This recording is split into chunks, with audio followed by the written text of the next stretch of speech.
ଆସି ପହଞ୍ଚିଥିଲୁ କଟକ ଜିଲ୍ଲା ମାହାଙ୍ଗା ବ୍ଲକ ଅନ୍ତର୍ଗତ ପାତାଳି ଶୈବପୀଠ ହରିହର ପୀଠ କୋଳିଓଠାରେ। ତ ସୁନ୍ଦର ବାତାବରଣ ଭିତରେ ଏହି ମନ୍ଦିରଟି ସୃଷ୍ଟି, ବହୁତ ସୁନ୍ଦର ପୋଖରୀଟିଏ, ନରେନ୍ଦ୍ର ପୋଖରୀଟିଏ ଦେଖିବାକୁ ମିଳିଥିଲା। ତା ସହିତ ଅତି ସୁନ୍ଦର ବାତାବରଣ, ଅତି ସୁନ୍ଦର ପ୍ରାକୃତିକ ପରିବେଶରେ କପିଳେଶ୍ୱର ପୀଠ ହରିହର ପୀଠ କୋଳିଓଠାକୁ ଆସିଥିଲୁ। ତ ଏଠାରେ ଏକ ଅଲୌକିକ ରହସ୍ୟ ହେଉଛି ଯାହାକି ମାଟି ତଳୁ ଶୈବ ଅର୍ଥାତ୍ ଶିବ ଉଦ୍ଭାବନ ହୋଇଥିଲେ।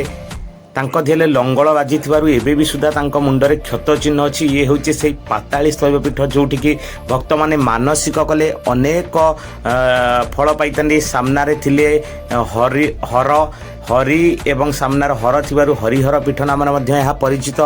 ଏହା ସାଇଟ୍ରେ ଅତି ସୁନ୍ଦର ଭାବରେ ପାର୍ବତୀ ମନ୍ଦିରଟିଏ ଅଛି। ତା ସହିତ ତା ସମ୍ମୁଖରେ ମାତା ଲକ୍ଷ୍ମୀଙ୍କ ମନ୍ଦିର ଅଛି, ଅତି ପ୍ରାକୃତିକ ଶୋଭାରେ ପରିପୂର୍ଣ୍ଣ, ସୌନ୍ଦର୍ଯ୍ୟରେ ପରିପୂର୍ଣ୍ଣ। ତା ସହିତ ଏଠାରେ ମଧ୍ୟ ମାତା ସରସ୍ୱତୀଙ୍କର ଅତି ସୁନ୍ଦର ମନ୍ଦିରଟିଏ ଅଛି। ତାଙ୍କ ସାଇଟ୍ରେ ଅଷ୍ଟଶମ୍ଭୁ ପୀଠଟିଏ ଅଛି। ଅତି ସୁନ୍ଦର ପରିବେଶରେ ଗଢ଼ା ଏହି ଅଷ୍ଟଶମ୍ଭୁ ମନ୍ଦିର ଏବଂ ତାହା ସହିତ ମଧ୍ୟ ଏଠାରେ ନବଗ୍ରହଙ୍କ ମନ୍ଦିର ଅଛି। ନବଗ୍ରହ ମଧ୍ୟ ଏଠାରେ ପୂଜା ପାଇଥାନ୍ତି।